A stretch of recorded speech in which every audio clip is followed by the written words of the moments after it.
आइए प्यारे दोस्तों, मैं वी नो दैट यानी विनोद आप सभी का इस सेशन में स्वागत करता हूं और आपको और आपके माता पिता को प्रणाम करता हूं और उम्मीद करता हूं कि आप सभी स्वस्थ होगे, मस्त होगे और बेहतर होगे। तो आइए दोस्तों, आज मैं आप सभी के सामने हम सभी के जीवन का वो परम सत्य आपके सामने रखने जा रहा हूं जिसको आज से पहले बड़े बड़े महात्माओं ने, संतों ने, विद्वानों और ऋषि मुनियों ने अपनी रचनाओं के द्वारा इस पूरी दुनिया के सामने रखा था। आज वही सत्य दोस्तों फिर से मैं आपके सामने रखूंगा, बहुत ही बड़े बड़े साइंटिस्टों, मैथमेटिशियन और कुछ संस्कृत के श्लोकों के द्वारा।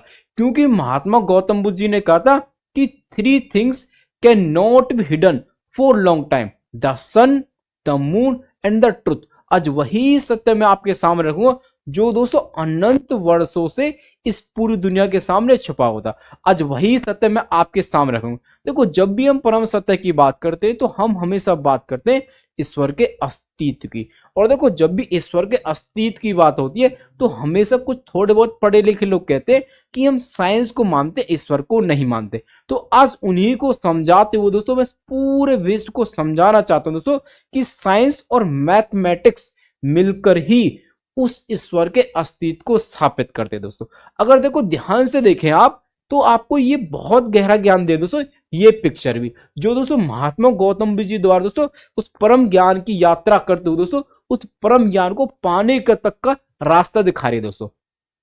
आइए समझाने का प्रयास करता हूं। देखो, हमारे पास पहला कोड दोस्तों किसका, और देखो हमसे क्या कह रहे हैं, देखो ध्यान से देखो। तो देखो हमारे पास पहला कोड है दोस्तों वर्नर वॉन ब्राउन। देखो वर्नर वॉन ब्राउन दोस्तों ये एक बहुत ही बड़े साइंटिस्ट है दोस्तों, रॉकेट साइंटिस्ट, नासा के अंदर इन्होंने बहुत सारे रॉकेट लॉन्च किए। अब देखो ध्यान से देखो दोस्तों कि एक साइंटिस्ट के किस प्रकार के कोट हो दोस्तों, धर्म, साइंस और भगवान को लेकर। देखो हमसे क्या कह रहे हैं, ध्यान से पढ़िए एक बार। देखो हमसे ये कह रहे हैं कि science and religion are not antagonistic, on the contrary they are sisters. While science tries to learn more about the creation, religion tries to better understand the creator. While through science man try to harness the force of nature around him, through religion he tries to harness the force of nature within him. एक बार हिंदी में समझिए कि विज्ञान और धर्म एक दूसरे के विरोधी नहीं है, बल्कि वे बहनें हैं।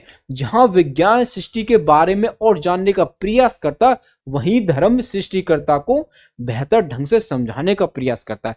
कि जहां विज्ञान के माध्यम से मनुष्य अपने आसपास की प्रकृति की शक्तियों को नियंत्रित करने का प्रयास करता है, वहीं धर्म के माध्यम से वह अपने भीतर की प्रकृति की शक्तियों को नियंत्रित करने का प्रयास करता है। अब देखो किस तरह से दोस्तों एक बहुत बड़े साइंटिस्ट हमको समझा रहे हैं कि जो साइंस है और जो धर्म है वो एक दूसरे के विरोधी नहीं है, वो तो बहनों की तरह है। जहां पे हमको जो साइंस है वो हमको क्रिएशन के बारे में बताती है कि दुनिया कैसे क्रिएट हुई है, और हमको जो धर्म है वो क्रिएटर को समझाने का प्रयास करता है। और साइंस के द्वारा हम क्या करते हैं, जो हमारे पास जो चार तरफ प्रकृति की शक्ति है उनको नियंत्रित करने का प्रयास करते हैं, जैसे कि एआई द्वारा। और धर्म के माध्यम से हम क्या करते हैं, हमारे अंदर की जो प्रकृति की शक्ति है उनको नियंत्रित करने का प्रयास करते हैं दोस्तों। और देखो इस कोड को समझाने के दोस्तों आज मैं आपको समझाना चाहता हूं कि देखो आपने ये तो देख लिया कि प्रकृति की शक्तियों को नियंत्रित करते तो हमको क्या परिणाम मिलते हैं, जैसे कि एआई आज देख रहा हूं, बहुत विशाल रूप में आप देख पा रहे हो दोस्तों। तो आज दोस्तों मैं उन शक्तियों को नियंत्रित करने का परिणाम दिखाना चाहता हूं दोस्तों, जो हम अपने अंदर की शक्तियों को नियंत्रित करते हैं दोस्तों। आइए समझने का प्रयास करना, मेरे साथ चलते रहना दोस्तों। अब देखो यहां से आप बहुत अच्छे से समझ गए होंगे कि जो साइंस और धर्म है वो विरोधी नहीं है, बल्कि क्या बहनें हैं दोस्तों। आइए आगे चलते, देखो अगले हमारे पास कोड दोस्तों किसका, और देखो इसमें क्या कह रहे हैं हमसे, ब्लेस पास्कल। देखो ब्लेस पास्कल जी कौन दोस्तों, ये एक बहुत बड़े साइंटिस्ट थे। जो आप पढ़ते हो ना फिजिक्स के अंदर प्रेशर की यूनिट पास्कल, और मैथमेटिक्स पढ़ता पास्कल ट्रायंगल, वो दोस्तों इन्हीं ने दिया था। अब देखो ध्यान से देखो दोस्तों कि साइंटिस्ट और मैथमेटिशियन के क्या विचार होते हैं भगवान को लेके। देखो हमसे ये क्या कह रहे हैं कि the greatest single distinguishing feature of the omnipotence of God is that our imagination get lost thinking about it. एक बार हिंदी में समझिए कि ईश्वर की सर्वशक्तिमत्ता की सबसे बड़ी विशेषता यही है कि इसके बारे में सोचते समय हमारी कल्पना शक्ति खो जाती है। अब देखो ध्यान से देखो दोस्तों कि इस पृथ्वी जगत पे दोस्तों सबसे ज्यादा जो बुद्धिजीव है वो मनुष्य है, और मनुष्य में भी दोस्तों साइंटिस्ट, क्योंकि वही तो सबसे ज्यादा इस बुद्धि का इस्तेमाल करते हैं। अब देखो ध्यान से देखो दोस्तों कि एक मैथमेटिशियन, एक साइंटिस्ट बोले इस बात को कि भगवान को बारे में सोचते समय हमारी बुद्धि गायब हो जाती है, खो जाती है। देख पा रहे हो कि उन विचारों को सोचने के लिए जो हमको भगवान तो लिख के जाए दोस्तों, वो हमको साइंस और मैथमेटिक्स से भी आगे मिलेंगे। इसी का मतलब यही तो हुआ दोस्तों। अब देखो ध्यान से देखो, अब इन विचारों को समझाने के दोस्तों मैं आपको अगला कोट दिखाता हूं। देखो अगला कोट हमारे पास क्या दोस्तों, अगला कोट हमारे पास हेनरी मिलर का। देखो ये हमसे क्या कह रहे हैं, ध्यान से देखिए। ये हमसे कह रहे हैं कि imagination is the voice of daring. If there is anything God like about God, it is that he dare to imagine everything. एक बार हिंदी में समझिए कि कल्पना साहस की आवाज है। अगर ईश्वर में कुछ भी ईश्वरीय है तो वह यही है, उसने हर चीज की कल्पना करने का प्रयास किया। अब देखो ध्यान से देखो दोस्तों, पिछले कोट क्या कह रहा है कि हम वहां तक सोच नहीं पाते, और ये क्या कह रहा है हमसे कि हमको हर चीज के बारे में सोचना पड़ेगा अगर हमको उस ईश्वर को समझना है। अब यानी कि हमारा जो जीवन है जिसमें हम चल रहे हैं दोस्तों, हम सोचते हैं कि हमको भविष्य में ये करना वो करना है, तो हम तो इतना तो समझ पा रहे हैं, अपने जीवन के बारे में सोच पा रहे हैं, हमको अपनी उस अवस्था को भी सोचना पड़ेगा कि जब हम नहीं थे, यानी कि हम कभी पैदा ही नहीं होते, उस अवस्था को हमको सोचना पड़ेगा, और इस अवस्था को भी सोचना पड़ेगा, और उस अवस्था को भी सोचना पड़ेगा जब हम नहीं रहेंगे, तब जाके हम ईश्वर को समझ सकते हैं दोस्तों।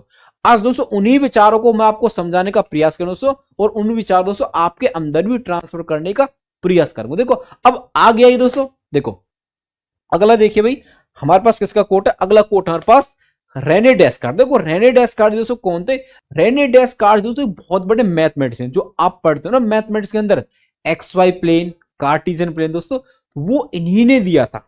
अब देखो जो कार्टिजियन प्लेन होता है, जो ग्राफ होता है एक्चुअल में, वो क्या दोस्तों उस किसके लिए प्लॉट किया जाता है, फंक्शंस के लिए। यानी कि मैं आपको ये कह सकता हूं कि जो मैथमेटिक्स जो बेसिक फाउंडेशन है, जो स्ट्रक्चर है, वो ग्राफ है।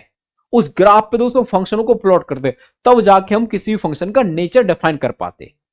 तो वो देखो दोस्तों, जो मैथमेटिक्स को फाउंडेशन देते हैं, उनके विचार क्या है भगवान को लेकर। देखो ये हमसे क्या करें, आइए समझने का प्रयास करना।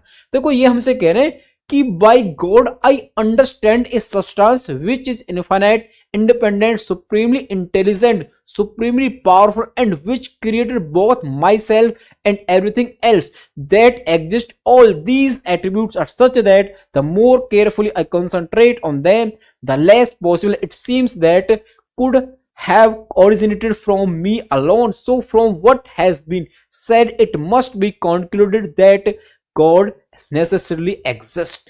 एक बार हिंदी में समझ लेते हैं। देखो क्या कह रहे हैं हमसे, कि ईश्वर से मेरा तात्पर्य एक ऐसे पदार्थ है जो अनंत, स्वतंत्र, परम बुद्धिमान, परम शक्तिशाली, और जिसने मुझे और बाकी सब चीजों को बनाया, जो विद्यमान है। ये सभी गुण ऐसे हैं कि जितना अधिक मैं उन पर ध्यान केंद्रित करता हूं, उतना ही कम यह संभव लगता है कि वे केवल मुझसे ही उत्पन्न हुए।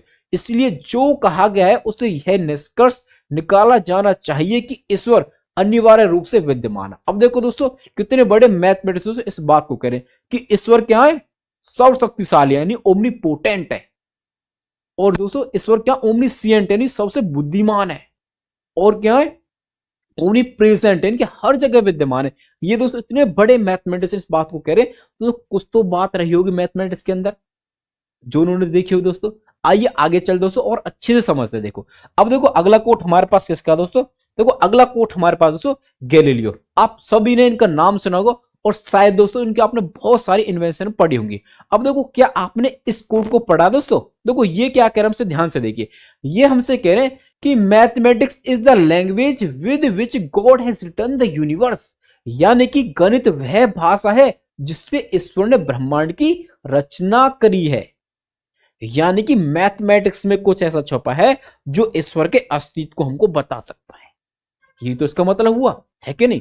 अब इतने बड़े बड़े मैथमेटिशियन साइंटिस्ट बोल दोस्तों, कुछ तो बात रही होगी, क्योंकि आज जो हम पढ़ते हैं, जो हम अप्लाई करते हैं अपने जीवन में, वो उन मैथमेटिशियन साइंटिस्टों द्वारा दोस्तों जो दी गया रिजल्ट है उन्हीं को तो हम यूज करते हैं डे बाई डे, है कि नहीं। अब देखो अगला कोड देखिए दोस्तों, जो किसका दोस्तों, रेने डेस्कार्ट। देखो ये क्या कह रहा है हमसे कि God alone is the author of all the motions in the world, यानी कि संसार की समस्त गतियों का रचयिता केवल ईश्वर ही है। कौन है, केवल ईश्वर है। ये किसके विचार है, सोचो दोस्तों आप, बहुत बड़े बड़े मैथमेटिशियन हो के। आइए आगे चलते हुए देखो, आगे हमारे पास किसका कोट है और किसमें हमसे क्या कह रहे हैं। देखो देखो अगला कोट हमारे पास दोस्तों पाइथागोरस का। देखो आप सभी इनको जानते हो दोस्तों, और आपने इनकी एक थ्योरम पढ़ी होगी, पाइथागोरस थ्योरम, जिसको आप पीजीटी के नाम से जानते हो शॉर्ट फॉर्म में। दोस्तों देखो पाइथागोरस थ्योरम क्या होती है, आइए मैं भी समझा देता हूं आपको। देखो पाइथागोरस थ्योरम क्या होती है कि हमारे पास जो राइट एंगल ट्रायंगल होता है उसमें परपेंडिकुलर का स्क्वायर और बेस का स्क्वायर का जो सम है वो बराबर होता है हाइपोटेन्यूज के स्क्वायर के। ये पाइथागोरस थ्योरम होती है, आप सभी ने पढ़ी होगी दोस्तों, और आप पढ़ते भी होंगे, ठीक है। अब देखो ध्यान से देखो, क्या आपने कभी इनका ये कोट पढ़ा। देखो ये क्या कह रहे हैं हमसे, ध्यान से देखो, ये हमसे कह रहे हैं कि God build the universe on numbers, यानी कि ईश्वर ने ब्रह्मांड का निर्माण संख्याओं पर किया है। मैथमेटिक्स भाषा है और संख्याओं पर भगवान ने दुनिया बनाई है। दो मैथमेटिशियन बात को कह रहे दोस्तों, तो कुछ तो रहा भाई मैथमेटिक्स में, अब कुछ रहा है दोस्तों। आइए समझाता हूं दोस्तों किस तरह से नंबर बनते हैं और किस तरह से भगवान ने दुनिया बनाई। देखो आगे चलो भाई, देखो आगे हमारे पास कोट है दोस्तों श्रीनिवासा रामानुजन, शायद आप सभी इनको जानते हो दोस्तों। ये दोस्तों भारत मूल के दोस्तों अपने समय के बहुत बड़े मैथमेटिक्स है। देखो ध्यान से देखो, ये क्या कह रहे दोस्तों ईश्वर को समझाने के लिए हमसे। देखो ये हमसे क्या कह रहे हैं कि an equation means nothing to me unless it expresses a thought of God, यानी कि मेरे लिए किसी समीकरण का तब तक कोई मतलब नहीं है जब तक वह ईश्वर के विचार को व्यक्त ना करे। अब देखो जो ये कोट है दोस्तों, इस कोट ने मेरा व्यक्तिगत जीवन ही दोस्तों बहुत बदला, और जो आज मैं आपको बताने जा रहा हूं ना वो केवल इस कोट की वजह से बता रहा हूं, इसलिए मैं इनका दोस्तों तहे दिल से धन्यवाद करता हूं। आइए देखो, अब देखो आप रामानुजन जी को दोस्तों एक दूसरे नाम से जानते हुए कि the man who knew infinity, यानी कि ये वो व्यक्ति हैं जो इन्फिनिटी को जानते थे, यानी कि ये उनसे मिले होंगे दोस्तों। अब देखो जब इन्फिनिटी की बात आई है तो इन्फिनिटी के बारे में आपको मैं थोड़ा सा बता देता हूं कि इन्फिनिटी दोस्तों मैथमेटिक्स की दुनिया में कब आया। क्या इन्फिनिटी का सिंबल शुरुआत में यही था दोस्तों? नहीं, ये सिंबल नहीं था। सबसे पहले मैथमेटिक्स में दोस्तों ये सिंबल आया था, ये वाला, जो कि दोस्तों एस के रूप में था, जो हमको दोस्तों 17वीं शताब्दी की शुरुआत में लियोनार्ड यूलर ने दिया था, परंतु इसको मैथमेटिशियनों ने एक्सेप्ट नहीं किया था मैथमेटिक्स के अंदर। फिर इसके बाद दोस्तों 1655 के अंदर 1655 के अंदर दोस्तों एक मैथमेटिशियन हुए जॉन वेलेस, जॉन वेलेस, जो कि दोस्तों इंग्लैंड के थे। उन्होंने दोस्तों ये सिंबल दिया दोस्तों इन्फिनिटी का, जो आज हमारे पास है। परंतु उन्होंने ये नहीं बताया कि इसके पीछे का कारण क्या, कि इन्फिनिटी का सिंबल ये ही क्यों, उन्होंने इसका कारण नहीं बताया, और आज तक किसी ने बताया ही नहीं है। तो दोस्तों आज मैं आपको वो कारण बताऊंगा जो केवल मैं इनके द्वारा बता पा रहा हूं। दोस्तों आपको ध्यान से देखना दोस्तों, आज ये कारण समझाता हूं आपको। देखो अगर आप दोस्तों इस इन्फिनिटी को ध्यान से देख रहे हो दोस्तों, देख रहे हो, परंतु अब जो मैं आपको दृष्टि दे रहा हूं उससे दोस्तों जो आप देखोगे ना, आपकी आंखें चौंक जाएंगे, और आप चौंक जाओ दोस्तों कि ये वास्तव में ऐसा ही है। हाँ दोस्तों, आप अपनी दृष्टि केवल 90 डिग्री रोटेट करिए, तो आप पाएंगे कि ये 90 डिग्री रोटेट करने पे जो इन्फिनिटी है ये 8 बन जाता है, ये 8 बन जाता है। आपने कभी सोचा क्या इससे पहले? आप कहेंगे सर बिल्कुल भी नहीं सोचा। देखो ध्यान से देखो, तो अब जो ये 8 बन गया, अगर आप 8 को देखते हो दोस्तों, आप कैलकुलेटर वगैरह में कैसे देखते हो भाई? आप देखते हो कि कैलकुलेटर वगैरह में ऐसा लिखा होता है कि नहीं? ऐसे लिखा होता। अब ध्यान से देखो, तो देखो ध्यान से भैया, अगर आप इतना देख चुके हो दोस्तों तो आप इतना भी देखेंगे। अब ध्यान से देखो तो आप पाएंगे क्या, कि अगर आप इस बीच में से एक हटा देते हो तो आपको मिलेगा 0, और ये आप ये देख पा रहे 1, और फिर ये 2, इसी का पार्ट 3, इसी का पार्ट 4, इसी का पार्ट 5, 6, 7, और ये 8, और ये 9। देख पा रहे हो दोस्तों कि किस तरह से इन्फिनिटी ये नंबर बनाए दोस्तों। यानी कि मैं ये कह सकता हूं जो इन्फिनिटी का सिंबल है वो भगवान को दिखाता है। इसलिए हम भी तो कहते हैं कि भगवान आदि अनंत है, ना उसका कहीं प्रारंभ है ना कहीं उसका अंत है। हम यही तो पढ़ते हैं भगवान के बारे में, भगवान अमर है। समझे ना समझे? अब देखो ध्यान से कैसे दोस्तों दोनों बातें डिफाइन हो रही हैं। अब अभी बोलता ना पाइथागोरस जी ने कि God build this universe on numbers, इस तरह से नंबर बनाए। क्या समझ पा रहे हो दोस्तों? अब देखो इनका जो जन्म दोस्तों 22 दिसंबर 1800 87 में हुआ था दोस्तों, राम जन्म। इसलिए भारतवर्ष दोस्तों नेशनल डे के रूप में दोस्तों 22 दिसंबर को मनाता है कि नहीं। अब ध्यान से देखो दोस्तों, अब देखे होंगे दोस्तों आपने ये मूवी भी देखी हो दोस्तों कि the man who knew infinity, समझे बात को। तो दोस्तों इस तरह से दोस्तों इस कोट की वजह से मैं आपको ये सारी चीजें बता पाया और उम्मीद करता हूं कि आप भी ये चीजें समझ गए होंगे दोस्तों। आइए अब आगे चलते। अब यानी कि रहस्य किस पे छिपा हुआ है, इस इन्फिनिटी पे। ये इन्फिनिटी कौन है दोस्तों, आइए आगे समझते हैं दोस्तों। देखो अब आगे आइए भाई, देखो आगे हमारे पास दोस्तों एक श्लोक है संस्कृत का दोस्तों, जो कि मैथमेटिक्स को जोड़ता है। अब देखो ध्यान से देखो ये श्लोक क्या हमारे पास, देखो क्या कह रहा हमसे श्लोक कि यथा सिखा मयूराना नागाना मणियो यथा तद्वद वेदांग शास्त्रनम गणितम मूर्धन्यस्तम। एक बार हिंदी में इसका अर्थ समझिए कि जिस प्रकार मोरों में शिखा और नागों में मणि का स्थान सबसे ऊपर है, उसी प्रकार सभी वेद शास्त्रों में गणित का स्थान सबसे ऊपर है कि नहीं। एक बार इसका अर्थ समझिए इंग्लिश में। देखो इंग्लिश में क्या दोस्तों कि just as the crest of a peacock and the gem of a snake hold the highest place, similarly mathematics hold the highest place among all the Veda and scriptures. कि जिस प्रकार नागों के सर पर मणि और मोरों के सर पर कलंगी विद्यमान होते सर्वश्रेष्ठ शिखर पे, उसी प्रकार वेद और शास्त्रों में गणित का स्थान सबसे ऊपर है। अब देखो जो हम भगवान के बारे में जाने दोस्तों, किससे जाने, वेदों से, शास्त्रों से। परंतु देखो ये क्या कह रहा हमसे कि जो वेद और शास्त्रों से भी ऊपर वो मैथमेटिक्स, यानी कि हम ये कह सकते हैं कि जो वेद और शास्त्र में जो भगवान के बारे में वो अच्छे रूप से किसमें होगा, मैथमेटिक्स में। और भगवान श्री कृष्ण ने गीता में कहा था क्या कि यदि आपको परम ब्रह्म को समझना है तो आपको वेदों से ऊपर उठना पड़ेगा, यानी कि मैथमेटिक्स को समझना पड़ेगा दोस्तों, क्योंकि मैथमेटिक्स के रूल नियम पे तो दुनिया चलती है। तो दोस्तों अब दुनिया चलती है तो अब यानी कि मैथमेटिक्स को क्रिएट करने वाला दोस्तों कितना बड़ा निर्माता है कि नहीं। आइए समझाता हूं दोस्तों कि किस तरह से दोस्तों ये गणित के अंदर भगवान के रहस्य छुपे हुए दोस्तों।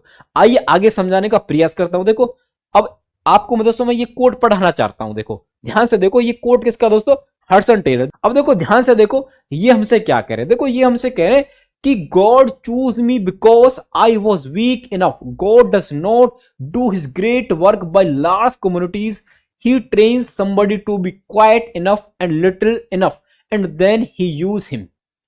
एक बार हिंदी में समझिए इसका अर्थ क्या है कि ईश्वर ने मुझे इसलिए चुना क्योंकि मैं काफी कमजोर था। ईश्वर अपने महान कार्य बड़ी बड़ी समितियों के जरिए नहीं करते, वे किसी को काफी शांत और काफी कमजोर बनाने के लिए प्रशिक्षित करते हैं और फिर उसका इस्तेमाल करते हैं।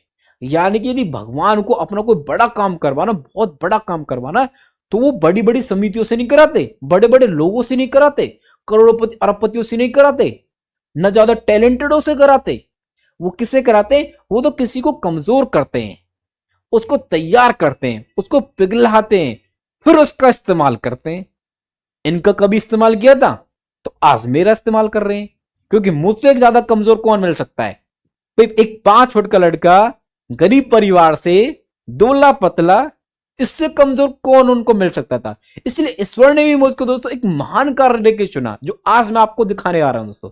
अब देखो भगवान ने मुझे इस कलम के लिए दोस्तों कैसे चुना और दोस्तों किस तरह से उन विकट परिस्थितियों से गुजारते हो दोस्तों, किस तरह से मुझको चुना, आइए समझाने का प्रयास करता हूं। देखो ध्यान से सुनना, भगवान ने दोस्तों उस महान कार्य में दोस्तों मुझे ये कलम दी, जिसके लिए मुझे उन्होंने कैसे चुना, सुनिए कि भगवान ने मुझे इस कलम के लिए इन संपूर्ण ब्रह्मांड की अनगिनत गैलेक्सियों में से उस मिल्की वे गैलेक्सी के हमारे वाले सोलर सिस्टम के तीसरे नंबर के ग्रह पृथ्वी के 7 महाद्वीपों में से, उस एशिया महाद्वीप के 48 देशों में से, हमारे भारत देश के 28 राज्य और 8 केंद्र शासित प्रदेशों में से, हमारे हरियाणा राज्य के 22 जिलों में से, पलवल जिले के 282 गांवों में से, हमारे गांव सिहोल के 1000 परिवारों में से, मेरे परिवार के सदस्यों में से मुझको चुना।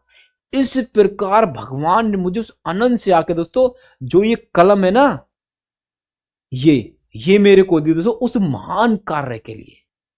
इस प्रकार भगवान ने मुझे चुना दोस्तों, और इसका मेरे पास दोस्तों प्रमाण भी है, जो आज देख रहे हो दोस्तों, ये इन्फिनिटी जो मैं आज टी शर्ट पहने दोस्तों, उस ईश्वर द्वारा दोस्तों मुझे दी गई है। ये मैंने खुद ने नहीं खरीदी है, ये मैंने खुद ने नहीं खरीदी दोस्तों। अब देखो जो मेरे परिवार में यानी कि जो मेरे घर पे दोस्तों ये टी शर्ट पड़ी हुई थी और मैं जब इसको पहनता था दोस्तों तो मैं कभी ध्यान नहीं देता था। कोई भी कपड़े होंगे दोस्तों ज्यादा ध्यान थोड़ी देगा, उठाई पहली। परंतु मैं मैथमेटिक्स पढ़ता हूं तो मेरा ध्यान इस पे गया एक समय पे, और फिर मैं कंफ्यूज हो गया। मैं समझ नहीं पाया कि मैं इसको क्या बोलूं। भाई आपको ऐसे दिख रहा है और एक आपको ऐसे मिला, तो आप डिफाइन ही नहीं कर पाएंगे क्या है। भाई आपको ऐसे 8 मिलता है तो आप क्या बता पाओगे। जैसे हमारी सोच, हम ऐसा सोचेंगे। तो मैं कह रहा इसमें कुछ रहस्य है, और उस ईश्वर की दृष्टि से दोस्तों मुझे ये सब दिखाई दिया आज जो मैं आपको बताने जा। देखो अब ध्यान से सुनना भाई। देखो इस संपूर्ण पृथ्वी पे दोस्तों यानी जो सबसे पावरफुल है, जो सबसे ज्यादा शक्तिशाली है, वो भगवान का किरदार करेगा।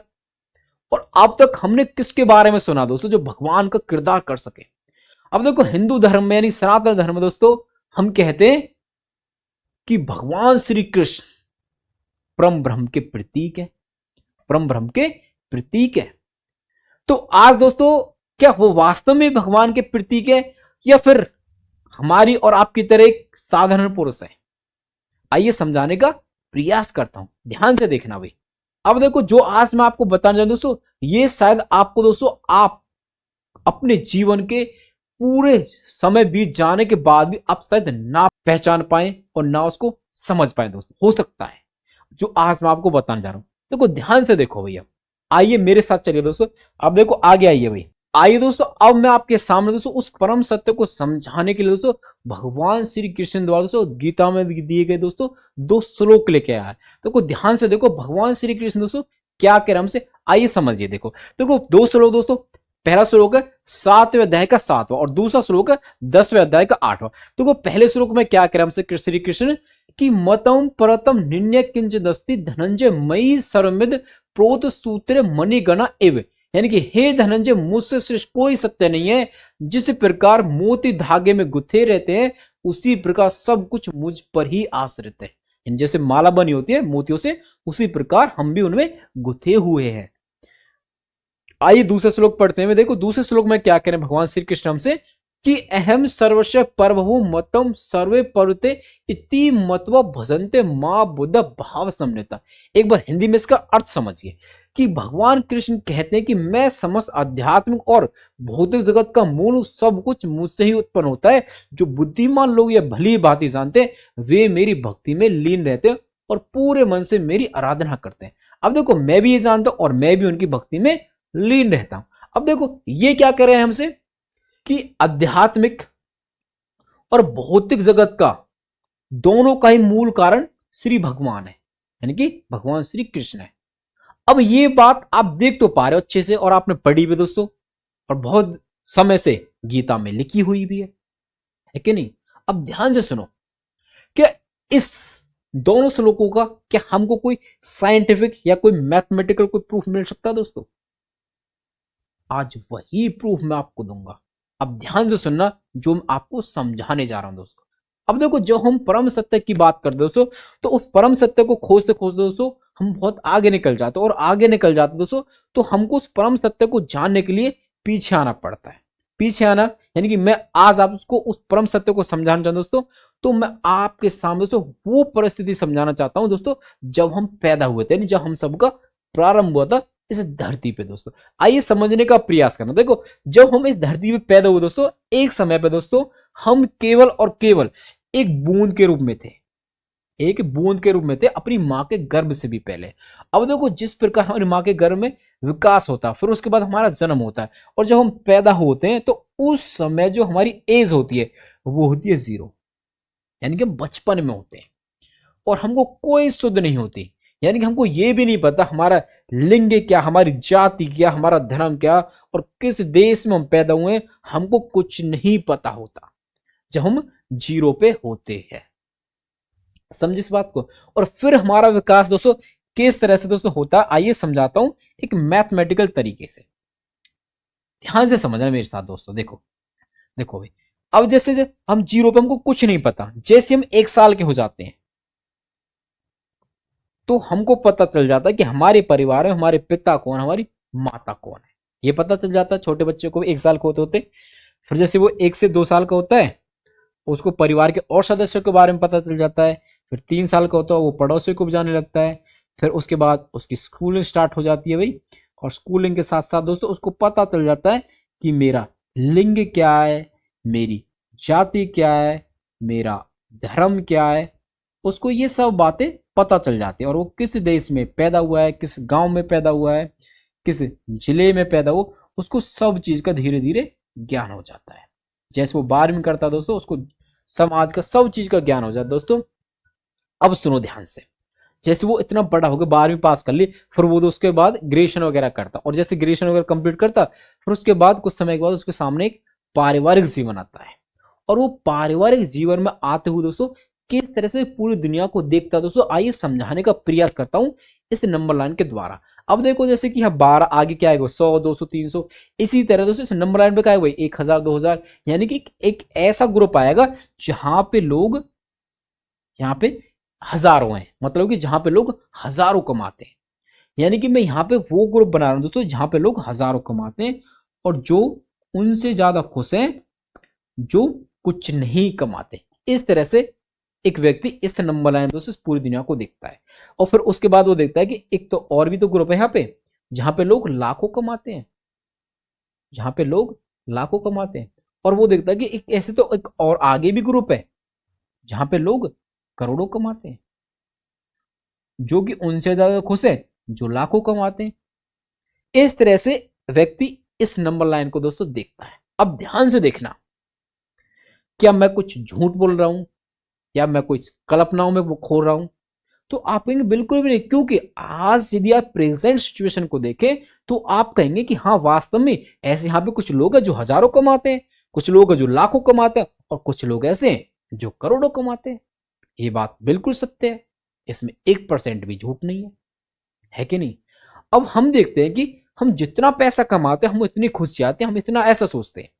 क्या वास्तव में ऐसा होता है?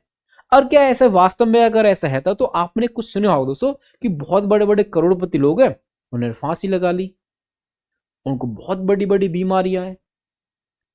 क्या करोड़पति होना खुशी देता क्या? आइए समझाने का प्रयास करता हूं। देखो आज सबसे आगे कौन है? एलोन मस्क है दोस्तों, 500 बिलियन डॉलर की संपत्ति उनकी। तो इस नंबर लाइन पर सबसे आगे कौन है? Elon Musk. एलोन मस्क है कि नहीं? अब ध्यान से सुनना मेरी बात, ध्यान से सुनना मेरी बात दोस्तों। अब देखो हम इसी नंबर लाइन पे तो अवस्थित हो सकते हैं भाई, कैसे? ध्यान से सुना।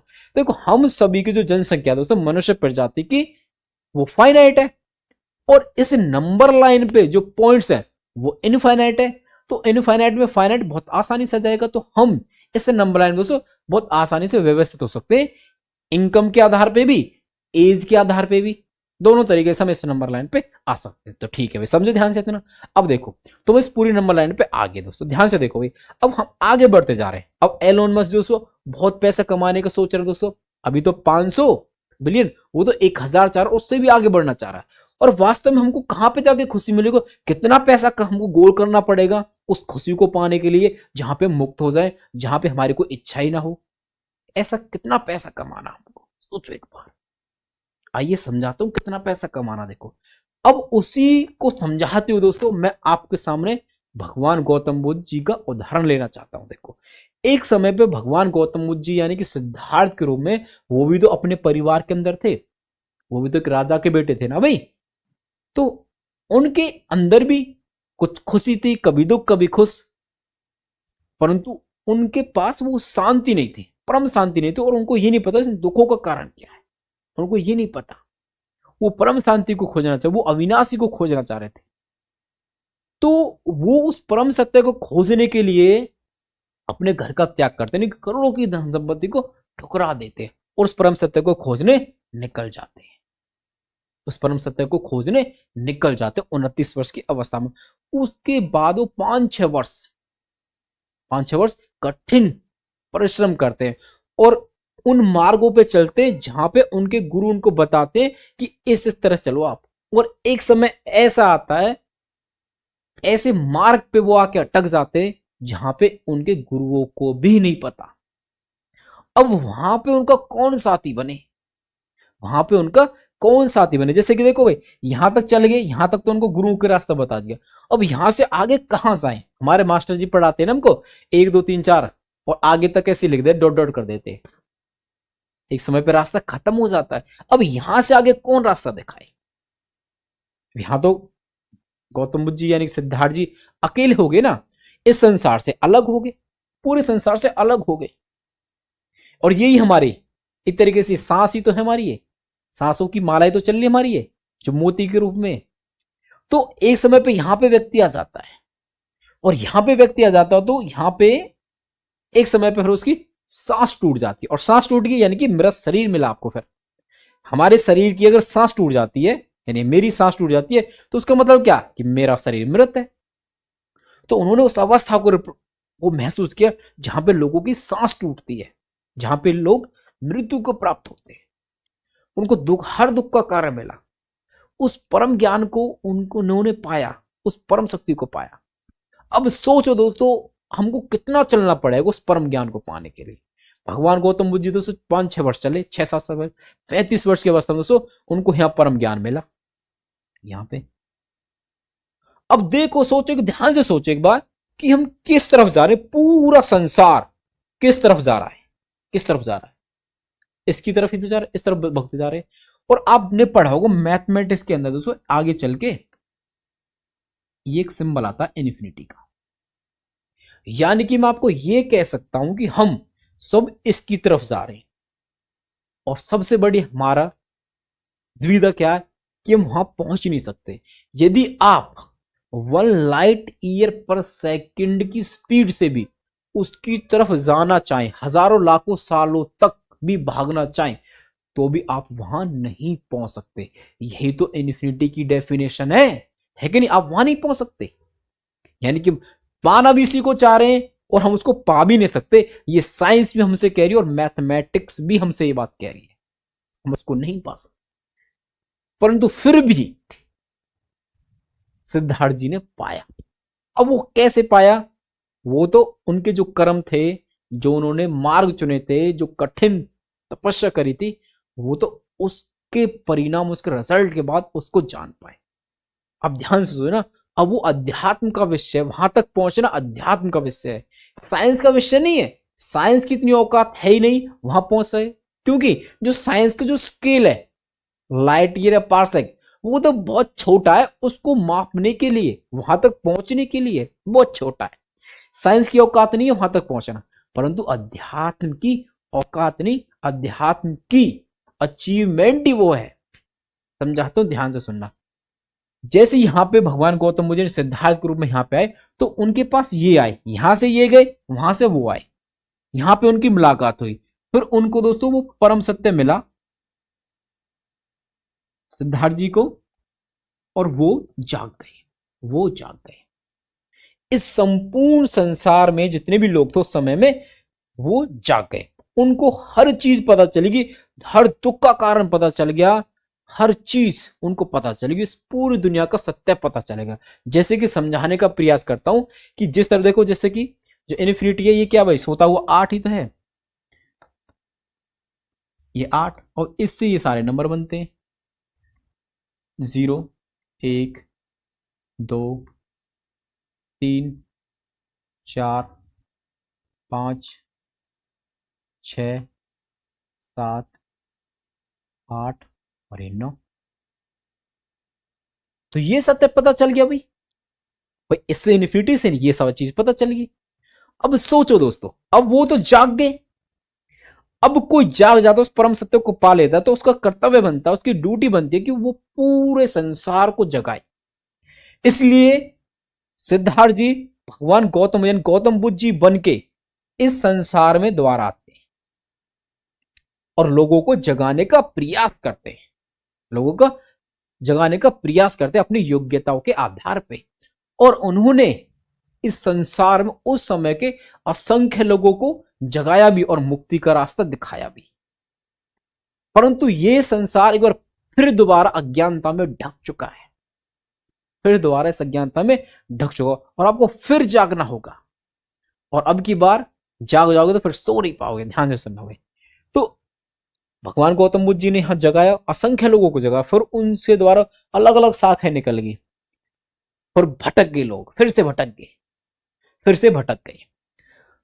अब फिर से यहां से कोई आया, यहां से मुलाकात करके फिर से कोई आया, और फिर से वो जगाना चाह रहा है, और आपको जागना होगा, क्योंकि तभी मुक्ति है आपकी, क्योंकि आप पान उसी को चाह रहे हो, और जब तक उसको पा नहीं लोगे तब तक मुक्ति का कोई मतलब ही नहीं है, क्योंकि हमारा सभी का परम लक्ष्य वही है, हम सभी का परम लक्ष्य वही है। अब ध्यान से सोचो एक बार, यदि आपके अंदर थोड़ा सा विवेक है तो आप ये देखेंगे कि इस नंबर लाइन पे सबसे आगे एलोन मस्क है आज के प्रेजेंट समय में, तो वो सबसे पहले पहुंच सकते हैं, है कि नहीं? अगर वो जाना चाहें तो, अगर वो आना चाहें तो सबसे पहले एलोन मस्क जी से मिलेंगे, क्योंकि सबसे आगे वो है, परंतु वो नहीं मिले क्योंकि वो साइंस समझते हैं, वो अभी साइंस समझते हैं, वो अध्यात्म को नहीं समझते।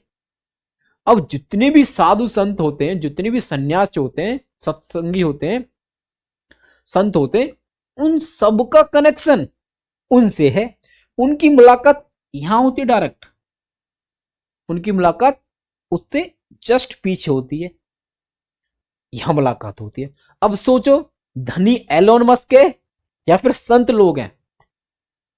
एलोन मस्क उसको पाना चाह रहा है, और जो संत है उन्होंने पा लिया, तो कौन धनी है बताइए आप? कौन करोड़पति है, कौन अरबपति है? एलोन मस्क या फिर साधु या संत? संत। इसलिए जो भगवान के जितना करीब हो, भगवान को तो रिप्रेजेंट कर रहे हैं भाई। समझाता हूं वो भी कैसे, आपको बहुत जल्दी समझ में आ जाएगा, देखो ध्यान से।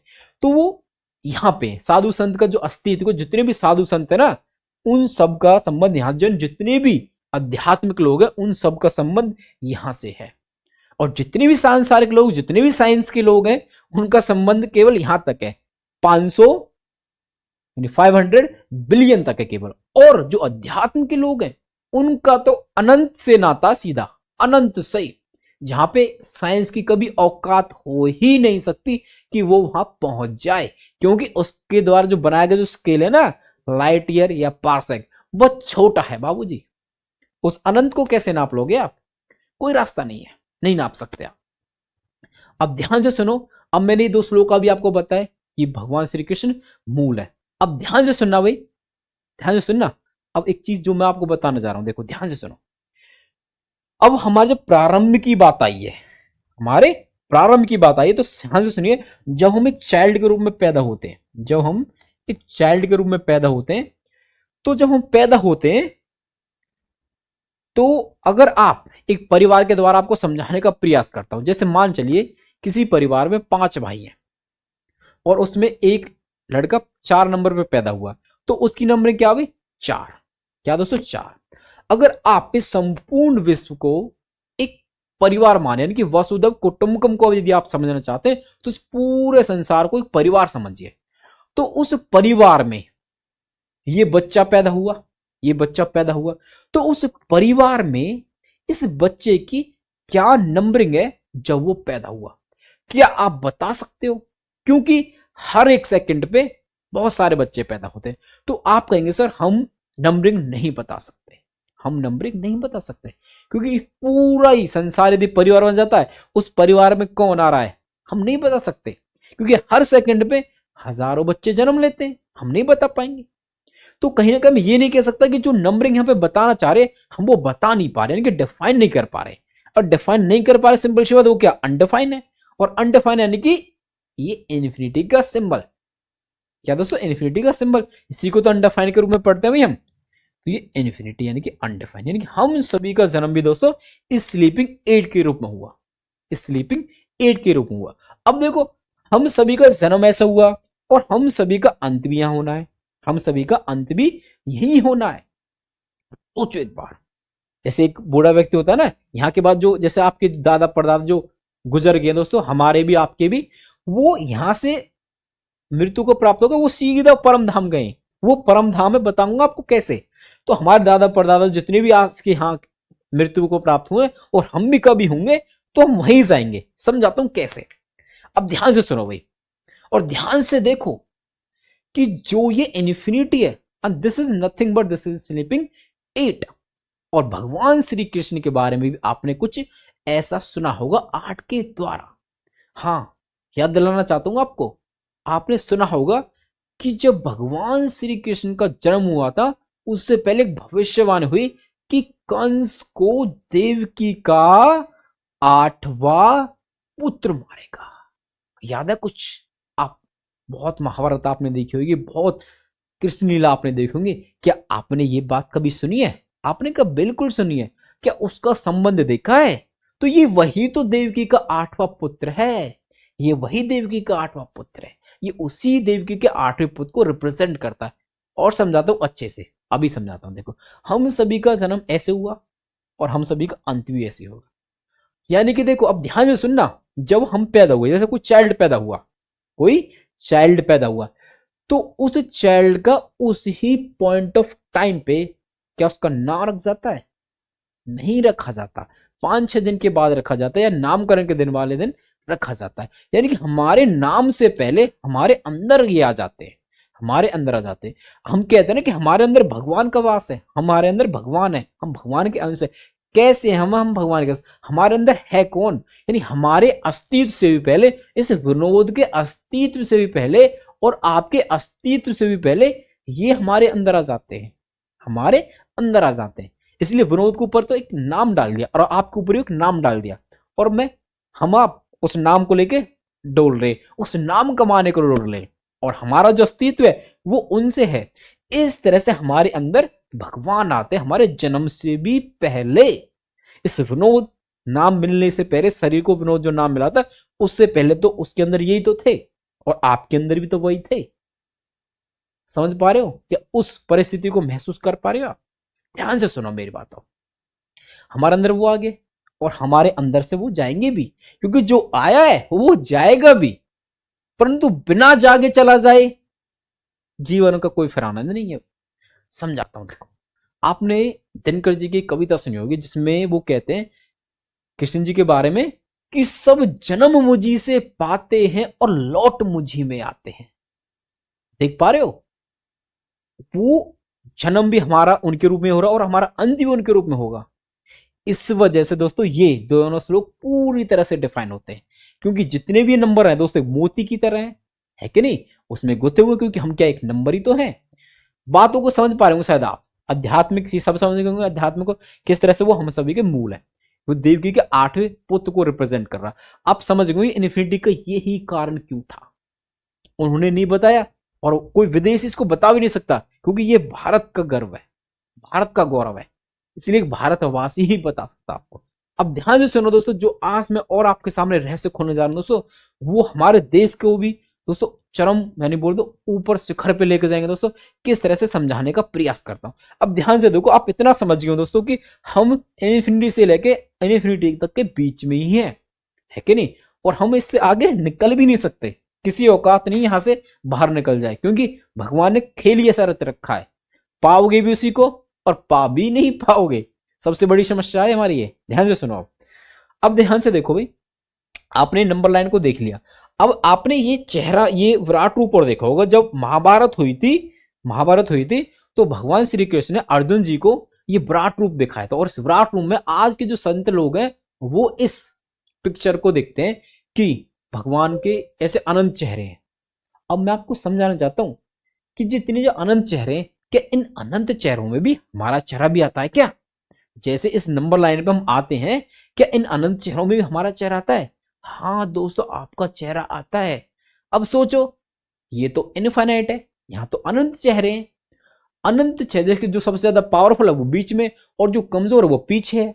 तो यानी आपका चेहरा भी आता है, परंतु कौन से नंबर पे आता है ये तो यही जाने, मुझको भी नहीं पता, ये तो यही जाने। परंतु आपका चेहरा जरूर आता है, क्योंकि हम इनके अंश है, हम इनके अंश है। सोचो ध्यान से, जैसे नंबर लाइन पे हम आते हैं, है कि नहीं? समझ पा रहे बातों को? ध्यान से देखना भाई। क्लियर यहां तक? ठीक है। अब देखो मैं क्या कर रहा हूं, ध्यान से सुनना, ध्यान से सुनना मेरी बात। अब देखो जैसे नंबर लाइन है दोस्तों, ये वाली नंबर लाइन, अब मैं इस नंबर लाइन को इस विराट रूप पर डिफाइन करने का प्रयास करता हूं। देखो ध्यान से भाई, तो देखो सबसे बीच में क्या होता है नंबर लाइन पे भाई? जीरो। क्या होता है दोस्तों? जीरो। ऐसे फिर 1, 2 3, इस तरफ फिर दोस्तों इन्फिनिटी, और इस तरफ -1 -2 -3 और ये नेगेटिव इन्फिनिटी, है कि नहीं। यानी कि देखो बीच में 0 और इस तरफ इन्फिनिटी, इस तरफ इन्फिनिटी। देखो भगवान की रचना देखो आप, भगवान बीच में यहां पे तो पिक्चर में, परंतु नंबर लाइन पे सबसे पीछे हैं, जैसे कि हम उनको देख ही ना पाए। और ये बीच में ये 0, ये किस बात को रिप्रेजेंट कर रहा है, कभी सोचा आपने। हाँ दोस्तों मैं समझाता हूं आपको, ध्यान से देखना भाई। 0 क्या दोस्तों, 0 0 यानी गोल, गोल यानी धरती, धरती यानी कि धरती माता, धरती माता। अब ध्यान से सुनो, अब जो मैं आपको बताने जा रहा हूं दोस्तों, ये भारत देश को ये डिफाइन करेगा कि भारत देश को भारत माता क्यों कहते हैं, भारत देश को भारत माता क्यों कहते हैं। क्योंकि हमारे भारत देश ने 0 दिया। आपने पूर्व पश्चिम की मूवी देखी होगी, जिसमें विदेशी कहता मनोज कुमार जी से कि भारत देश ने इस दुनिया को दिया ही क्या है, इस भारत देश का पूरी दुनिया में कंट्रीब्यूशन क्या है। तो मनोज कुमार जी कहते हैं कि 0 दिया मेरे भारत ने, मेरे भारत ने, दुनिया को तब गिनती आई, तारों की भाषा भारत ने दुनिया को पहले सिखलाई, देता ना दशमलव भारत तो यूं चांद पे जाना मुश्किल था, धरती और चांद की दूरी का अंदाजा लगाना मुश्किल था, सभ्यता जहां पहले आई पहले जन्मी है, जहां पे कला अपना भारत वो भारत है, जिसके पीछे संसार चला, संसार चला और आगे बढ़ा, भगवान करे ये और बढ़े, बढ़ता ही रहे और फूले फले, है प्रीत जहां की रीत सदा मैं गीत वहां के गाता हूं, भारत का रहने वाला हूं, भारत की बात सुनाता हूं। समझे, हमारे भारत देश ने 0 दिया, यानी कि 0 मतलब सबका आधार। अब बिना 0 तो ना तो लखपति बन पाओगे ना करोड़पति बन पाओगे, क्योंकि बिना 0 के आप करोड़पति को इमेजिन ही नहीं कर सकते। यदि आप 0 का साथ नहीं लेंगे तो आप 99 पे अटक जाओगे, 999 पे अटक जाओगे, आप 9999 पे अटक जाओगे। यानी कि आपको 0 का तो साथ लेना पड़ेगा। ये भारत का कॉन्ट्रीब्यूशन है, कि भारत का कॉन्ट्रीब्यूशन है पूरी दुनिया को आधार देना, पूरी दुनिया को आधार देना। जब आधार ही नहीं होगा तो आप बिल्डिंग नहीं बना पाओगे, इसीलिए भारत ने क्या दिया, आधार दिया। समझ में आया कि भारत देश को भारत माता क्यों कहते हैं और भारत देश का क्या कंट्रीब्यूशन है। अगर भारत देश का कंट्रीब्यूशन अगर 0 ना हो तो जितनी भी आज तक की रिसर्च है, जितनी भी जो भी चीज आपने आप तक निकाली है साइंस में, सब मिट्टी है, सब मिट्टी, यदि 0 ना हो तो। समझ पाए भारत का कंट्रीब्यूशन क्या है और क्यों भारत देश को भारत माता कहते हैं। उम्मीद करता हूं कि ये आप समझ गए हों दोस्तों। अब देखो उसी परम सत्य को समझाने के लिए दोस्तों आपको एक उदाहरण देता हूं दोस्तों, कि वो कैसे हमारे पास आते हैं। अब मैं आपके सामने दोस्तों एक उदाहरण देना चाहता हूं स्वामी विवेकानंद जी का। अब जब स्वामी विवेकानंद दोस्तों, बचपन का नाम उनका क्या था, नरेंद्र दत्त। जब वो 25 वर्ष की अवस्था में आए दोस्तों, 25 वर्ष की अवस्था में आए,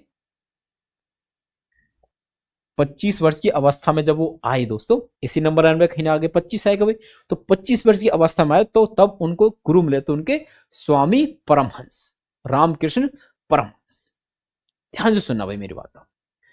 अब उनके पास जब ये गुरु आए दोस्तों, उससे पहले उनका नाम नरेंद्र दत्त था। जब उनको गुरु मिले उसके कुछ समय बाद उनको स्वामी विवेकानंद जी नाम मिला दोस्तों। ध्यान से सुनो मेरी बात।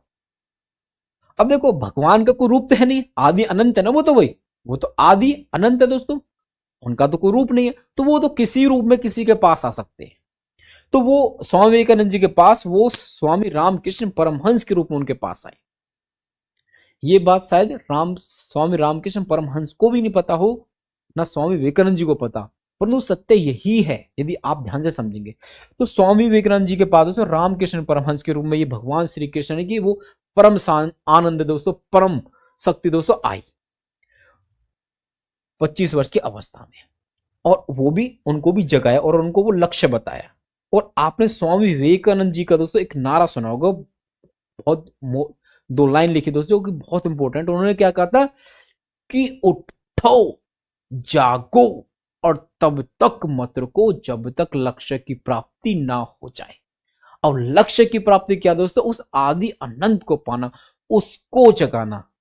स्वामी विवेकानंद जी दोस्तों उस लक्ष्य की बात कर रहे हैं और उसको जगाने की बात कर रहे हैं दोस्तों। इसलिए तो कह रहा हूं कि उठो, जागो और तब तक मत रुको जब तक लक्ष्य की प्राप्ति ना हो जाए। वही हम सभी का जीवन का परम लक्ष्य है।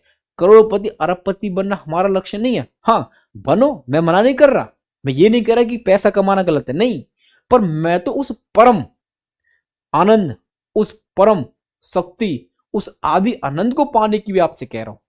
आपके अंदर क्षमता है, आप यहां तक चल के आए तो आप वहां भी जा सकते हो और आप उनको बुला भी सकते हो अपने पास। आपके अंदर इतनी क्षमता है, ये हर व्यक्ति के अंदर क्षमता है, क्योंकि हर व्यक्ति के अंदर वही तो है। जो भी मैं नंबरिंग बताई थी वो मनुष्य पर नहीं लगती, वो हर जीव पे लगती है इस जगत के। या जल थर है वो, या वो फिर क्या सतनधारी है, किस तरह के भी जीव है, हर सभी का जो जन्म हुआ है वो इन्फिनिटी अनंत के रूप में हुआ है। तो इस प्रकार से हर व्यक्ति और हर जीव के अंदर भगवान श्री कृष्ण का निवास है। उस भगवान का निवास है हम सभी के अंदर। समझे बात को? अभी जीरो से समझा, अब ध्यान से समझो। अभी जैसे मैंने जीरो बताया, अब हो सकता है कि किसी समाज को, किसी धर्म को भगवान श्री कृष्ण के परम ब्रह्म होने पर आपत्ति हो, परंतु किसी को भी मां के भगवान होने पर कोई आपत्ति नहीं। इसलिए भगवान ने बीच में क्या रखा? जीरो। जीरो यानी कि मां का रिप्रेजेंटेटिव। इसलिए भारत देश को क्या बोलते हैं? भारत माता। दोस्तों समझ गए? उम्मीद करता हूं जो मैं आज ये एक्सप्लेनेशन दे रहा हूं दोस्तों, आप इनको जोड़ भी पा रहे हो, कनेक्ट भी कर पा रहे हो दोस्तों, जो आज मैं आपको समझा रहा हूं। क्लियर यहां तक?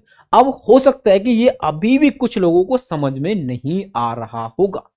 सबसे बड़ी बात तो उनको तो ये समझ आएगा नहीं जिनके अंदर वो अभी जागे नहीं है। जिस दिन जाग जाएंगे वो समझ में आ जाएगा ये सब आपको। अब ध्यान से देखना, भगवान ने इतनी बड़ी रचना कर रखी है दोस्तों, एक इतना बड़ा खेल रच रखा है जो दोस्तों हमारे आंखों के सामने ही है, परंतु हम उसको समझ नहीं पा रहे। देखो भगवान ने दोस्तों ये रचना कर रखी है, ये खेल का निर्माण है दोस्तों जो आप देख पा रहे हो।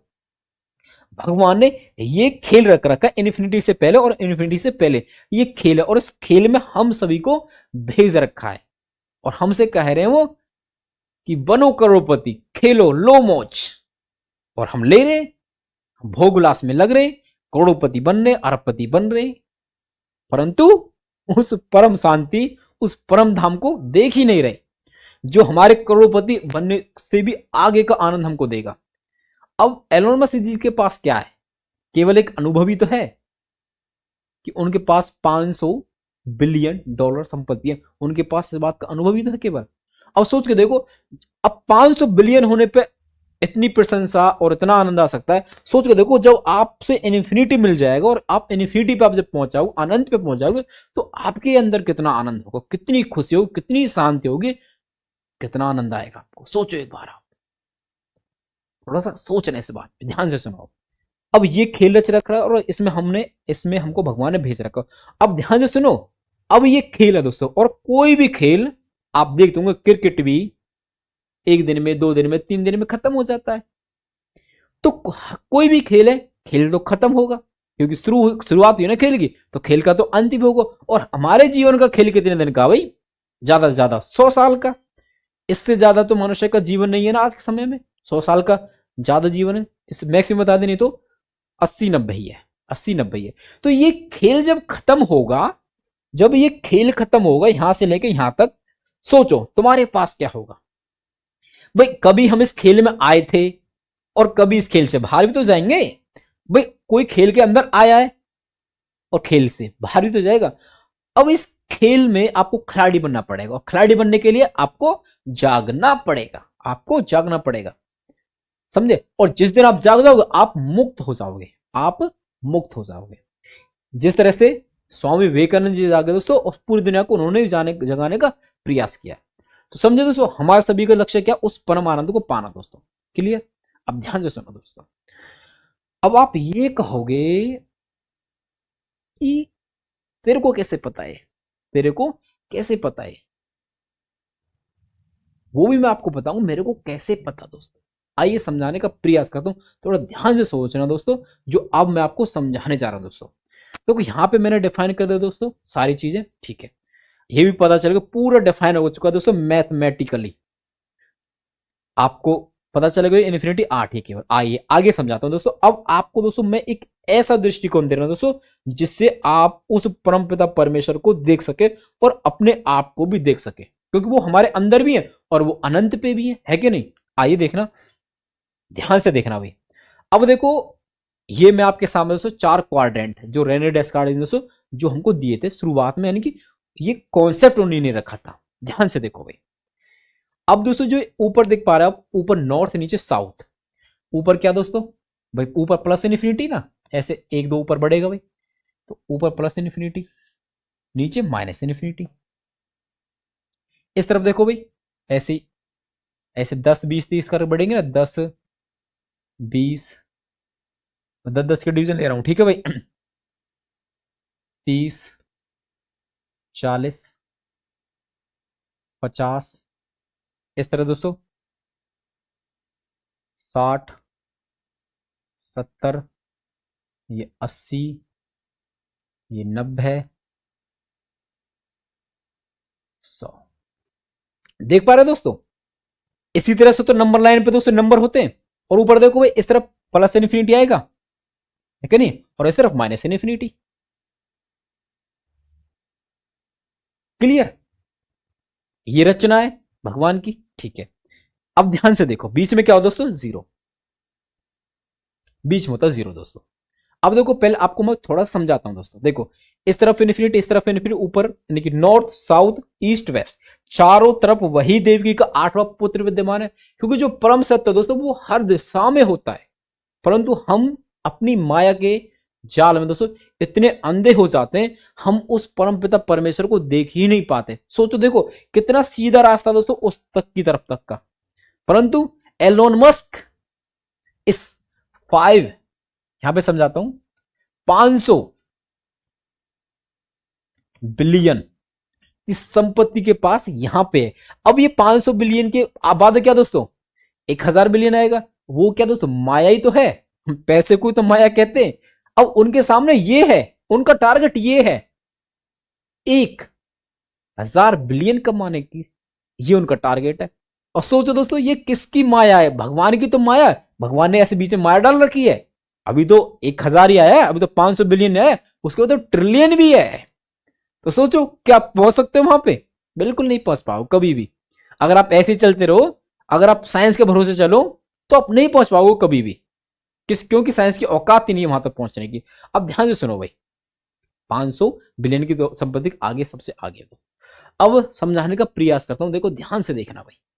देखो भाई आपने मैथमेटिक्स के अंदर पढ़ा होगा 4 क्वाड्रेंट होते हैं। कितने क्वाड्रेंट दोस्तों, 4 क्वाड्रेंट, जिसमें हमारे पास जो पहला क्वाड्रेंट है भाई, ये क्या दोस्तों फर्स्ट क्वाड्रेंट है भाई, ये दोस्तों ये क्या भाई सेकंड क्वाड्रेंट, ये क्या भाई थर्ड क्वाड्रेंट है, और ये क्या दोस्तों फोर्थ क्वाड्रेंट है, ठीक है भाई। अब ध्यान से देखो, फर्स्ट क्वाड्रेंट आपने पढ़ा होगा कि जो 6 ट्रिगोनोमेट्रिक फंक्शन होते हैं वो पॉजिटिव होते हैं। क्या हो दोस्तों, पॉजिटिव होते हैं, यानी कि फर्स्ट क्वाड्रेंट में सभी पॉजिटिव है, ठीक है। दूसरे में साइन और कोसेक होते हैं, तीसरे में टेन और कोट, और चौथे में भाई कॉस और सेक। इसी प्रकार दोस्तों यदि आप सनातन धर्म को देखें दोस्तों तो उसमें 4 युग होते हैं। कितने युग होते हैं, 4 युग। और पहले युग का क्या नाम है, सतयुग। सतयुग मतलब कि पॉजिटिव, सत्य, सत्य मतलब कि पॉजिटिव, और जहां पे सभी पॉजिटिव वहीं तो सतयुग होगा। यानी कि पहला क्वाड्रेंट सनातन धर्म के अकॉर्डिंग दोस्तों किस बात को रिप्रेजेंट कर रहा है, सतयुग को दोस्तों। और जिसकी जो एज है यानी कि जो टाइम पीरियड है वो कितना भाई, 17,28,000 ईयर, है कि नहीं। अब दूसरा क्या है दोस्तों, 12,96,000 का, जो किसको रिप्रेजेंट कर रहा है, त्रेता को। और थर्ड क्वाड्रेंट दोस्तों किसको दिखा रहा भाई, द्वापर को, ठीक है भाई। और फोर्थ क्वाड्रेंट किसको दिखा रहा भाई, कलयुग को, जिसकी एज क्या भाई, 4,32,000। देख पाए दोस्तों कि इस मैथमेटिक्स में सनातन धर्म का कितना गहराई से अस्तित्व है दोस्तों। सारी चीजें डिफाइन हो गई दोस्तों। पॉजिटिव जहां पे, हाँ सत्युग है। क्लियर, ध्यान से देखते चलना। अब देखो जो ये युग है ना, ये युग आप कहते हो ना इतने युग बीते, अब जितने भी युग बीते हैं ना दोस्तों, वो हमको नहीं पता कितने युग बीत गए। इसके बारे में केवल एक व्यक्ति को पता है, इसको the 8th sun of Devaki. इसको मैंने आज डिफाइन भी कर दिया भाई, इसको मैंने आपको बता भी दिया। The 8th sun of Devaki दोस्तों, इनको पता है कि कितने युग बीत चुके हैं, कितने चक्कर लग चुके हैं, हमको कुछ नहीं पता, हमको कुछ नहीं पता, इसको पता है। और हम जब भगवान को खोजने निकलते हैं तो हम बहुत भगवानों को पूछते हैं, अपने भगवानों को, शंकर जी को, राम जी को, कृष्ण जी को हम पूछते हैं, और पूछना भी चाहिए। और मैंने भी किया था, मुझे भी तभी दिखाई दिया ये। तो जब मैं भी कृष्ण जी का भक्त हुआ कभी, तो मैंने देखा, तो मैं क्या कि ये तो सब एक जैसे हैं, परंतु कृष्ण जी के जन्म से कुछ जुड़ा हुआ हो सकता है। तो मुझे पता चला कि कृष्ण जी सत्य नहीं है, सत्य तो देवकी का 8वां पुत्र है। कृष्ण में और देवकी के 8वें पुत्र में दोस्तों अंतर है। कृष्ण नाम के व्यक्ति तो आज भी हैं, परंतु देवकी के 8वें पुत्र के जैसा कोई कृष्ण नहीं। यहां पे आप कृष्ण को बहुत आसानी से पा सकते हो। आप मथुरा चले जाइए, वृंदावन चले जाइए, आप कृष्ण जी को बहुत आसानी से पालोगे, परंतु देवकी के 8वें पुत्र को नहीं पा पाओगे, क्योंकि वो तो अनंत पे है। अनंत ब्रह्मांडों का रचयिता, अनंत गैलेक्सियों का, मल्टी यूनिवर्स का रचयिता, वो तो यूनिवर्स के बाद है। वहां तक कैसे पहुंचोगे? इस शरीर की वो क्षमता है ही नहीं, आप वहां नहीं पहुंच सकते, तरीका ही नहीं है, कोई नहीं पहुंच सकते आप। अब बताऊंगा तरीका भी। हम वहां नहीं पहुंचते एक्चुअल में, वो हमारे पास आते हैं। हम वहां नहीं पहुंचते, वो हमारे पास आते हैं। इस बात को समझाने के लिए मैं आपको रजनीश ओशो जी का एक कोट बताना चाहता हूं।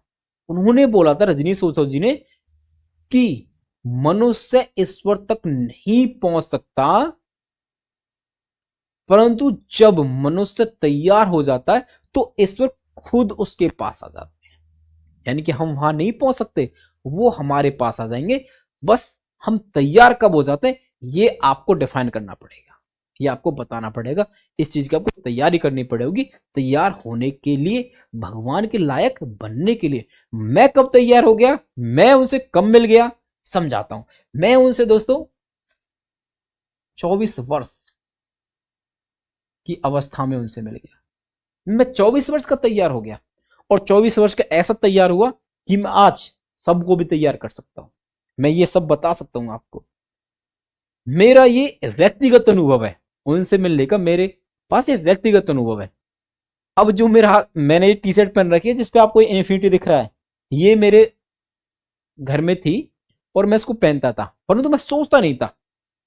परंतु मैथमेटिक्स में बचपन से इंटरेस्ट रहा, तो फिर एक समय मेरा इस पे ध्यान गया, और मैं इसको डिफाइन ही नहीं कर पाया कि मैं इसको इन्फिनिटी बोलूं या फिर मैं इसको क्या बोलूं।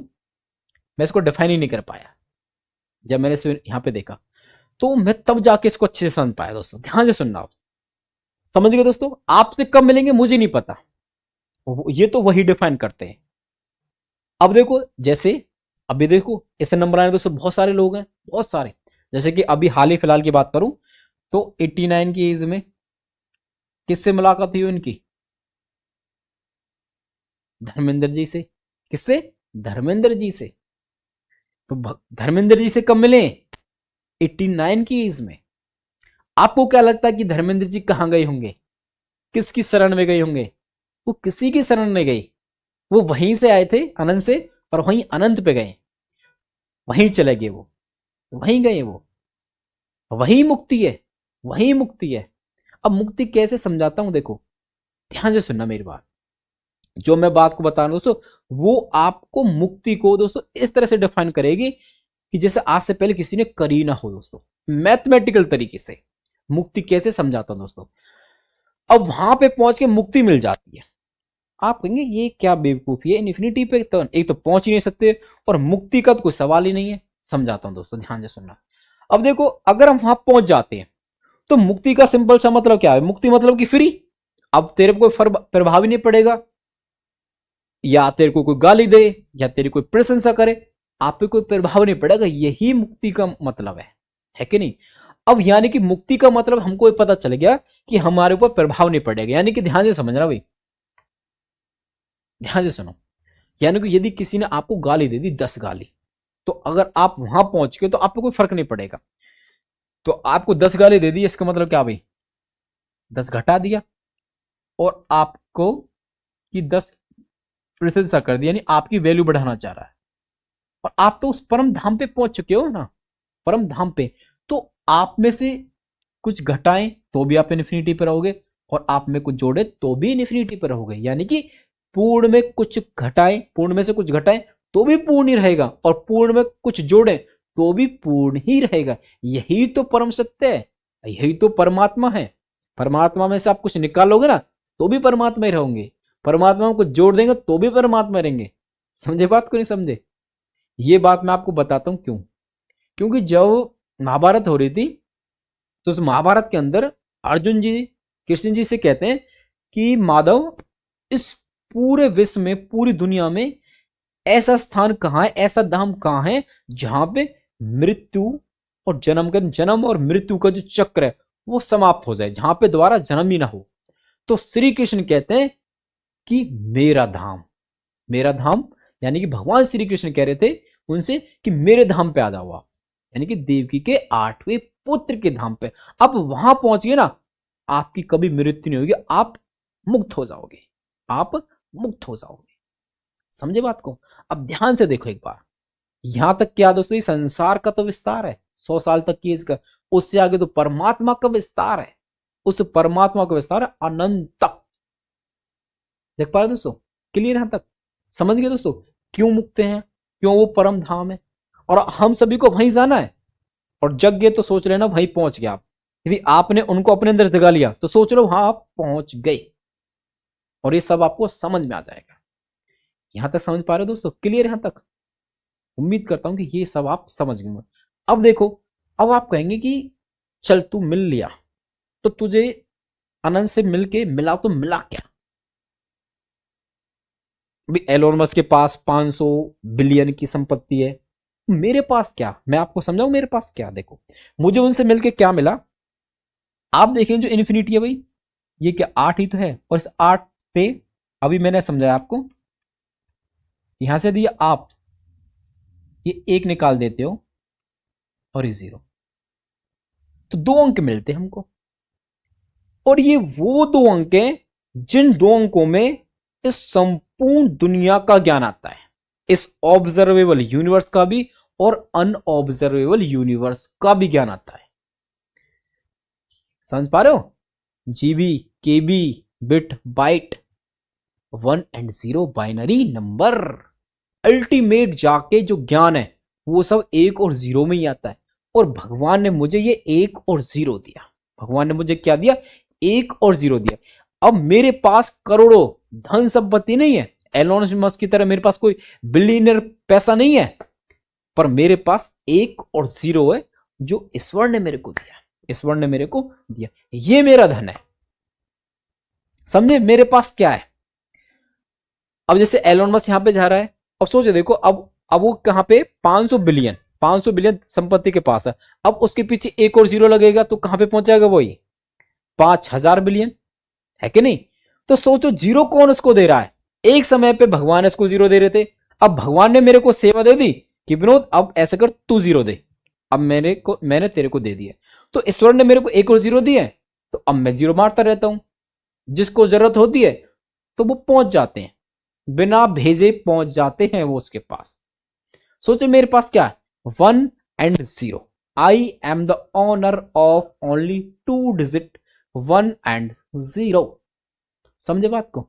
अब ध्यान से समझना। अब जो मैं आपको समझा रहा हूं दोस्तों, अब आपकी जो ज्ञान चक्षु है और उस परम शांति और परम आनंद को देखने का जो मैं आपको तरीका बता रहा हूं दोस्तों, अब उस पर ध्यान से सुनना दोस्तों जो मैं आपसे कह रहा हूं। ये मेरे को कैसे पता चला, ये सब मेरे को वहां से आनंद तक का ज्ञान कैसे हुआ, आइए समझाने का प्रयास करता हूं। ये मेरे अलावा पहली बात तो किसी को पता नहीं है, और मैं आपको बताने का प्रयास कर रहा हूं। देखो ध्यान से, अगर आपको उस परम शांति और उस परम पिता परमेश्वर को देखना, उस परम पिता परमेश्वर से जुड़ना है, तो आपको एक चीज करना होगा, केवल और केवल एक, और वो क्या? केवल और केवल ध्यान, ध्यान ध्यान ध्यान। आपको ध्यान लगाना होगा। सुबह उठ के आपको ज्यादा नहीं, 1 2 3 जितना हो सके 5 या 10 मिनट तक आप ध्यान लगाइए। और उस ध्यान की अवस्था में आपको क्या करना ये भी मैं आपको बता देता हूं। आपको ध्यान की अवस्था में उस शांति को महसूस करना, उस अपने मन को शांत करते हुए उस परम शून्य को अपने हृदय के अंदर अनुभव करना है। जिस समय पे यहां आपका हृदय पे बीच में 0 आ जाएगा, तो आपको इस तरफ ऊपर और नीचे चारों तरफ उस परम पिता परमेश्वर के दर्शन होंगे। उसके बाद आपको ये सारा सत्य पता चल जाएगा और आपके अंदर भी वो जाग जाएंगे और वो खड़े हो जाएंगे और आप भी मुक्त हो जाएगा और आप उस आनंद को महसूस कर पाओगे जिसको आज एलोन मस्क 500 बिलियनियर संपत्ति के होते हुए भी अनुभव नहीं कर सकता। उस आनंद को, ज्ञान को, उस आनंद को, परम आनंद को आप महसूस कर पाओगे। और ये हर साधु और संत और कोई भी जो सांसारिक व्यक्ति है वो भी कर सकता है। ये इतना गहरा ध्यान लगाने के बाद तब मेरे को पता चला, तब मेरे को ये पता चला। समझे बात को? इस तरह से आपको समझना पड़ेगा दोस्तों। क्लियर है तक? अब थोड़ा सा मैं आपको ये भी बता देता हूं कि ये मेरे को कैसे पता चला। समझाऊंगा आपको, ध्यान से सुनना। मैं थोड़ा सा अपने बारे में बता देता हूं। जो मेरी जो स्कूलिंग है 10वीं क्लास तक मेरे गांव सिहोल से हुई है। सिहोल के बाद मेरी 12th क्लास मैंने एक प्राइवेट स्कूल से पास करी, पलवल के अंदर से, हरियाणा स्कूल से। ठीक है। उसके बाद 12th जैसे मेरे पास हुई, उसके बाद मैंने दिल्ली यूनिवर्सिटी दयाल सिंह कॉलेज के अंदर दोस्तों मैथमेटिक्स बीएससी ऑनर्स में मैंने एडमिशन लिया। ठीक है। अब जब मैंने एडमिशन लिया, मेरे गांव से दिल्ली 50-60 किलोमीटर, 60-70 किलोमीटर पड़ता है। तो मुझे नहीं पता था कि कैसे जाऊंगा, परंतु सोचा कि ट्रेन से चला जाऊंगा। और जब मैं अपने गांव से कॉलेज जाने के लिए 8-9 बजे क्लास होती थी, तो मैं अपने घर से 5:30 बजे जगता था और 6 बजे, 6 सवा 6 की ट्रेन लेके पलवल से मैं कॉलेज आता था 8-9 बजे। और 6 बजे मैं अपने घर से निकलता था ट्रेन से। तो मैं ट्रेन में कई बार मेरे को रोना आ जाता था। कि कैसे रोना आता था? मैं सोचता था कि विनोद तू जा रहा है, कॉलेज जा रहा है और तेरे को इतना अच्छा मैथमेटिक्स नहीं आता। और मैं सोचता था इस बात को, और मेरे को कई बार आंसू आ जाते थे। और मैं आंसू आते आते मेरे को ये बात अनुभव होती थी कि मैं 5 से 6 घंटे आने जाने में लगा रहा हूं और पढ़ने का मुझे को मौका भी नहीं मिल रहा, मतलब टाइम नहीं मिल रहा। तो मैं बीएससी कर भी लूंगा तो मैं इतने अच्छे से नहीं कर पाऊंगा। तो मेरा तो मतलब कि जाना ना जाना बराबर से होगा, मैं ये सोचता था और मैं रोता था उस समय। परंतु मैं फिर भी जाता रहा। फिर धीरे धीरे 1 साल हुआ, 2 साल हुआ, 3 साल हो गए, बीएससी हो गई। और मेरी मैथ की समझ बहुत विकसित होगी।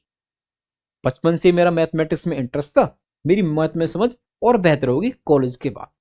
और फिर कॉलेज के बाद फिर मैंने तैयारी स्टार्ट करना किया। फिर उसके बाद धीरे धीरे मेरा टीचिंग में इंटरेस्ट बन गया। फिर मैं स्कूल में पढ़ाने लगा और स्कूल में पढ़ाते पढ़ाते मैं मंदिर जाने लगा। और मंदिर जाते जाते मैं 3-4 महीने में मंदिर गया। सुबह में 6 सवा 6 मैं मंदिर पहुंच जाता था, 15-20 मिनट के लिए मैं डेली जाता था। और 3-4 महीने बाद मुझे उस परमपिता परमेश्वर के साक्षात्कार हुआ। किस रूप में हुआ था ये तो शायद मैं आपको नहीं बता पाऊंगा, पर वो हुआ। उसके बाद तब मेरे को मैथमेटिक्स के अंदर ये सब दिखाई दिया। तब जाके मैं इन चीजों को समझ पाया और तब मुझे वो अपना कॉलेज टाइम याद आया और स्कूल टाइम याद आया कि मैं किस तरह से अपने गांव से निकल के 5:30 बजे 6 बजे की ट्रेन लेके कॉलेज जाता था। मुझे वो अपना संघर्ष याद आया और वो मेरे पास आए और मैं उस दिन इतना रोया था। ये शायद मैं व्यक्तिगत रूप में जानता हूं, इसके बारे में मेरे कोई नहीं जानता, इसके बारे में मेरे अलावा कोई नहीं जानता। मैं इतना रोया था क्योंकि इस वर्ग का मिलन ही तो मुक्ति है, उस अनंत का मिलन ही तो मुक्ति है।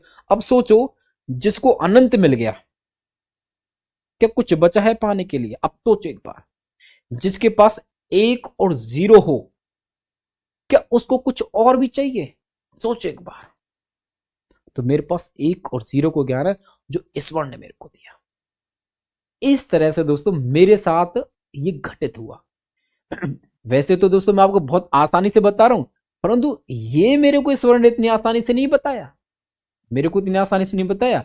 मैं तो, मुझको किसी ने भी मेरे को कोई पेपर लेके या किसी पे मुझको ये पढ़ाया नहीं है कि ये ऐसे ऐसे होता है।